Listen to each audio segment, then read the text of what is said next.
Well, hello there, you're watching the press preview, a first look at what is on the front pages.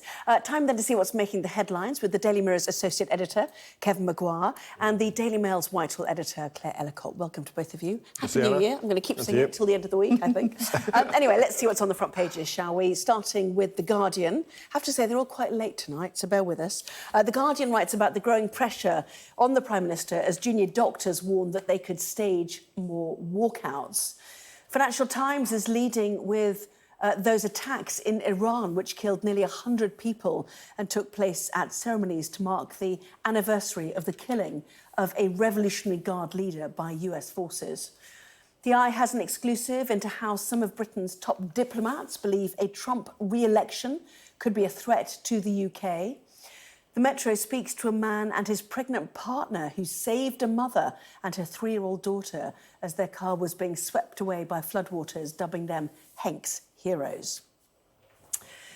More papers as they come in. As you can see, they are quite late. It's the darts. Going to blame the darts tonight. Anyway, a reminder, by scanning the QR code you'll see on screen during the programme, you can check out the front pages of tomorrow's papers while you watch our guests. So let's go to Kevin and to Claire. Why don't we start on the darts then, reflect on Luke Littler and the other Luke who did so brilliantly. I'll read a tweet in a moment, or an X, whatever it's called, by the Prime Minister. But anyway, Kevin, first of all. But it is the reason the papers are late is they were waiting for the result of the darts and that picture. And the Guardian have a wonderful picture on the front of Luke Littler looking very rueful by Tom Jenkins, their photographer.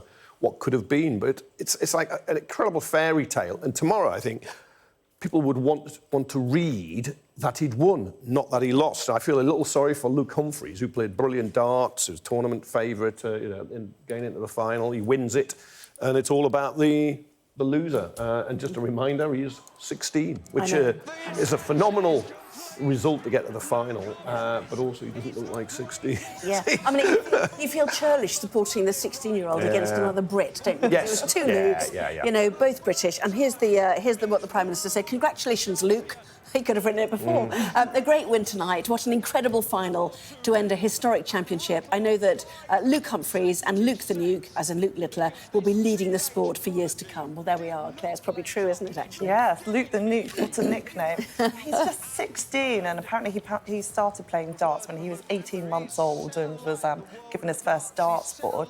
And it's just an incredible story that everyone's followed. And I think loads of people, including me, who have absolutely no interest in darts, fascinated by this, because this idea that, you know, this boy, he's only just sat his GCSEs, he can't even legally celebrate with alcohol, you know. He's done so well, but I guess he's got something to fight for next. Yeah, I mean, it's diet and everything, so it's the ham and cheese omelette to start the day, and the pizza when he arrived at Alexander Palace, Ali Pali, as Doner kebab. Doner kebab when it's on celebration. Right, OK, all right, I don't, you know, as a dad, I want to say, I suspect he'll have to change his diet at some point. You know, I know, but, you know, just be very healthy going forward. But it is a brilliant story. It's an incredible achievement. But it is, as you say, look, in a way, he didn't win, so he can't have the cigar. He wouldn't be old enough to have one. Yeah. I mean, not that you can smoke in Ali Pali. Anyway, he couldn't even bet on himself. He's not old enough. He can't drive. He's not old enough. He can't buy a lottery ticket. He's not old enough. He's going to use the money for driving lessons, isn't he? I think that was the idea. And take his mates to Blackpool or Alton Towers, which...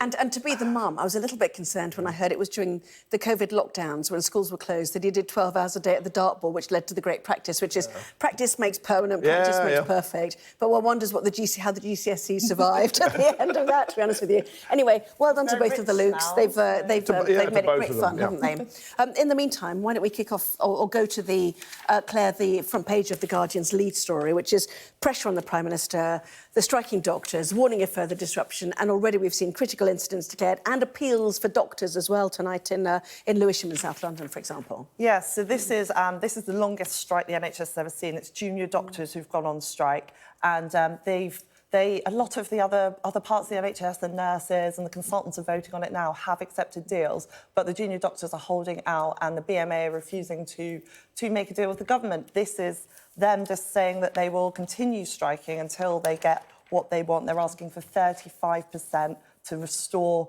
the pay freezes that they would have suffered since 2008. And The government has offered far less than that, and the talks are supposed to be continuing, but they're being put on hold while the strikes go ahead. And in the meantime... in the meantime... Well, you've just got... It's a critical time for the NHS. You've got COVID, flu, everything's out of hand. Doctors are in short supply. Lots of staff are sick as well. It's a really critical time for the NHS to be suffering. But the BMA, the British Medical Association, will do a deal, but it has to be, there's got to be an offer they can accept. They did a deal with consultants. Yeah. Look, there's no strike at the moment in Scotland. A deal was done with junior doctors there, where the SNP run the health service. This is in England, this 6-day strike, although there might be one shortly in Wales, Labour run.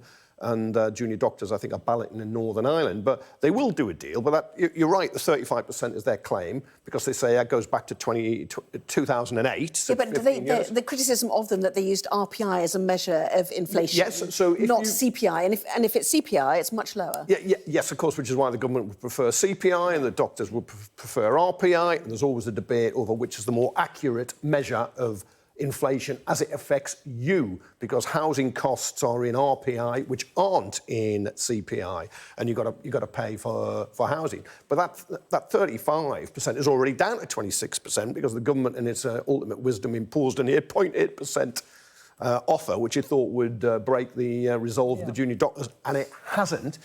But the Health Secretary, Victoria Atkins, is far more receptive, should we say, than Steve Barclay, her predecessor, is saying, look, I'll make another offer, but you've got to suspend the strikes. Look, you don't suspend the strikes like that. You've just got to get into talks, and then there'll have to be some give and take on both sides. And the BMA and the junior doctors say they accept they're not going to get a big rise immediately. It would take some time, but you just come up with a way, because junior doctors got hit. Remember, they up to 8 years, they're 40% of the total. So they're not just giving you aspirins. I mean, they're pretty skilled and qualified. They realise it will take some time to claw back what they lost, doesn't it? That's the point. These are very skilled, and the brightest people in Britain. And they've been the hardest thing to get into. And they've been hit harder than other groups in the health service over that period. That's why they keep going on about this 35% figure, which is now down to 26. But the problem is they're about, 50% of hospital staff? 40% of doctors. 40% of doctors. Right, OK. And the point is that makes it very expensive when you add them all up, I guess. But also means that the hospitals themselves are absolutely clobbered if they're not there, and it falls to consultants to pick up some of the pieces and cancel the lists. The government's already spent more on getting cover than it would have in settling with the junior doctors for more than a year. Yeah, well, that's just 1 year, though, isn't it? The point no, it's absolutely... It's baked in after that, yeah. Do you see the government coming back? New year, new start, new talks, or what are the clues? The BMA did sort of say today that they would consider having a deal that went for a number of years, so not an immediate offer, but one that spans some time to sort of bring their pay back. So it looks like there's a slight shift on that part, but I don't know about the government. I mean, I think they've already added an extra 3% to that 8% that they offered, and there has already been movement there. And I think the public are, when they're polled, the public are still on side. They still think doctors should be paid more, which is really interesting. But I wonder if the waiting list is going to be really impacted by this. This is a very long strike. It's going to cause huge problems. We've already seen critical incidents in hospitals. I wonder if the public will. It's been more than a year. The public blame the government more than they blame the doctors. It's not entirely popular. I think it was at one point. It's been more than a year, but I've not known a government to be so incompetent in its handling of workforce issues, because you've got real strikes that have settled with the RMT, but ASLEF are still out. That must be more than a year too now. I mean, it's just crazy. Well, it's no way to run a country. That was the need for reform as well, wasn't it? But I suppose the point is, if you put inflation on the pedestal that needs to be tackled, then everything follows from that. And the point was that wage inflation would be inflationary. So that's, that was their bottom line. And the longer you wait to settle them, the more inflation. But it's not. But wages going up isn't inflationary in the NHS because we don't charge. Now, if you're in a factory making biscuits, and you're the biscuit manufacturer and you have to pay your workers more, you might put up your price. So that could see how that would be inflationary, but it isn't in the NHS. It's a pressure on NHS spending, that I accept, but it's not inflationary. Except you're trying to squeeze money out of the system so people don't pay the high prices. Yeah. But anyway... But if you want to stop doctors and other members of staff leaving in an NHS with more than 100,000 vacancies, you're going to have to pay them. Yeah, the retention issue is critical, isn't it? Let's move on to the FT. Quite extraordinary scenes in Iran. The talk of this is the worst attack in the history of the Islamic Republic. Nearly 100 dead, scores and scores more injured in what looked like 2 blasts in an anniversary to remember somebody senior in charge of the Iranian Revolutionary Guard, 4 years ago, who was killed by the Americans 4 years ago. Yeah, he was assassinated in a drone missile attack when Trump was President Soleimani. I mean, a lot of people outside of Iran, would not mourn his death, but nevertheless, he was killed. And who planted the bombs now? Now, of course, the Iranians immediately point out Israel and America. They may not be wrong. They may not be wrong on that because, of course, we saw the Israelis killed a Hamas leader in Lebanon very recently, only was it yesterday? So possibly they did, but there's no confirmation of that. And it's unlikely, though, isn't it? Or it could be a rival faction. Well, if I was an Israeli, though, what happened on October the 7th with Hamas massacring Israelis was monstrous, and what Israel is now doing in Gaza, massacring Palestinians, is monstrous too.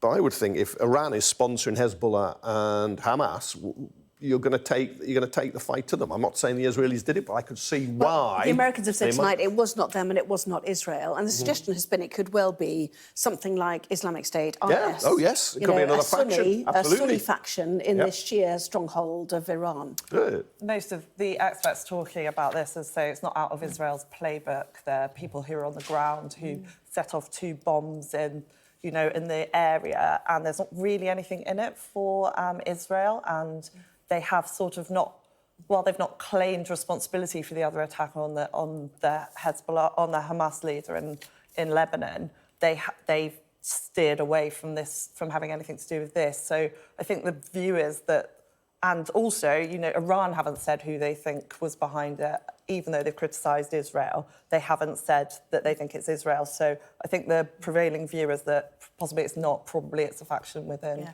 But the point is that Iran is blamed for, having this proxy war both in Yemen and with Hezbollah in Lebanon. Hezbollah's coming out to support Hamas. In the recent assassination yesterday, as we saw, and elsewhere. So the whole thing weaves round, doesn't it, Iran? Well, yeah, Iran, it does back Hamas and Hezbollah, and in Yemen, that is absolutely true. And they are bitter foes of Israel and the US too. But in Iran itself, it's deeply divided and fractious. The other story on the papers, Claire, Metro, Hank's Heroes, this awful situation where a 3-year-old girl and her mother were swept away and effectively caught under this bridge. We've got the pictures, actually, of this, so let's take a look. And the 2 people who rescued them as well, pictured here. Hank's Heroes is how the Metro calls it. Let's have a listen. Hello? They're going under the bridge. They're stuck. The car's about to sink under the bridge. How many of you? 2. A 3-year-old and a mom. Oh, it's going to... Yeah, Claire, absolutely petrifying. Yeah, the video is extraordinary. The sheer bravery of that man who tried to get these people out of this car. And we've seen, there've been quite a few things recently with cars crashing into rivers and people dying. It's quite a serious thing. And to risk that, to risk yourself to try to help them is incredible. And, the storms have been so bad across the UK. The winds in London were terrible, and, they've been terrible elsewhere. And you can still see the roads are all flooded. And you do have examples like this, 94-mile-an-hour winds. And, this is just incredible bravery on the part of these people. Yeah. Liam Stitch is his name, and it was his pregnant girlfriend who we heard on the phone, Tia Draper. They're pictured there on the bridge. But, he risked his own life there. Yeah. I mean, if he'd have slipped and gone into the water, he could have drowned. But it was... well, I mean, he says he swam into the river. He says he ignored warnings, grabbed a life ring, ran into the River Severn in Worcester, which had burst its banks, then swam to her and dragged her out. I mean, really extraordinary. Where is the Environment Secretary then? Where there's so much flooding, Cambridgeshire, Warwickshire, Worcestershire, as we've seen as well. Stephen Barclay, where is he? Stephen Barclay, we're missing in action. This is critical conditions for people, isn't it? With more to come, and it's only... January the... whatever it is, January the 3rd, is it? I'm already losing track. Which year is it? I'm not sure. We've got lots more still to come, including British diplomats are reportedly worried about the prospect of Donald Trump returning to the White House. Discussing that in just a moment.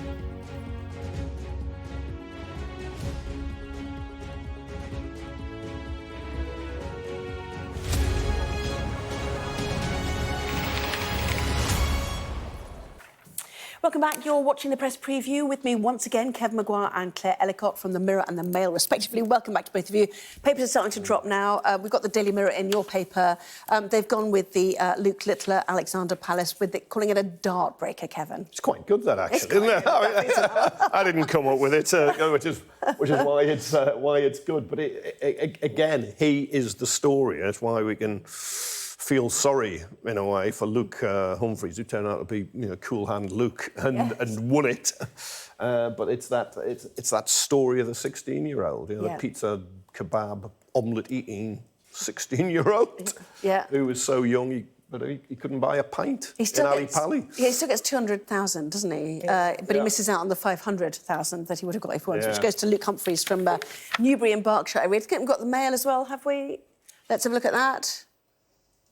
So close for Luke the Nuke. Oh, I haven't got the rest of the front page. But anyway, there we go. So close for Luke the Nuke. But anyway, he's only 16. He's got a very long career ahead of him. Yeah. Let's move on to the I then, Claire, shall we?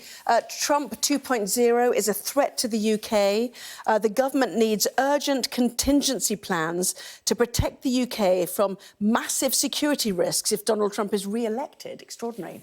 Yeah, so the I have spoken to Lord Macdonald, head of the diplomatic service, 5 years, and Sir Peter Westmacott, the former British ambassador to the US. And they've warned, most of their warnings are around Ukraine, and we're already having trouble with the US financing and providing arms for Ukraine because there are huge hold-ups there, and, Biden sort of wants to equip them, but some of Congress don't, and there are already huge clashes there. Trump is a real question mark. He's been close to Putin in the past. He has said disparaging things about helping Ukraine, and it remains to be seen what he would do. And if the US don't support Ukraine, then that could have huge ramifications for the rest of the world and the global order. Yes, absolutely. It's been held up by Republicans in Congress who've linked it to border security with Mexico, haven't they? So, it's all tied up in a complex bill. But, there are many issues if Trump comes back. Yep. We're just seeing tonight that he's appealed against Colorado, barring him from standing as a candidate in their state, Maine as well, yesterday too. But he's got this body of support, hasn't he?